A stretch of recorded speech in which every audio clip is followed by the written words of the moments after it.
ready to ditch the fumbling and experience lightning-fast payments. Today, we're unlocking the power of contactless payments with your Lloyds Bank card. It's simple, secure, and saves you precious time. First, look for the contactless symbol on the payment terminal. This looks like a sideways Wi-Fi symbol. This indicates the terminal accepts contactless payments. Make sure the symbol is lit up or active, signifying the terminal is ready to process your contactless payment.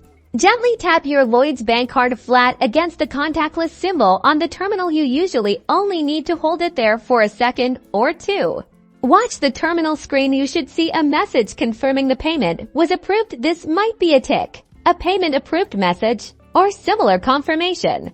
You might be offered a receipt. Take it if you need it for your records, or decline if not. Remember, for larger transactions, you may still be prompted to enter your PIN for added security. And that's it. You've successfully made a contactless payment with your Lloyds Bank card. It's quick, easy, and secure. For more information and frequently asked questions about contactless payments, visit lloydsbank.com. Contactless now. Go enjoy the speed and convenience of contactless.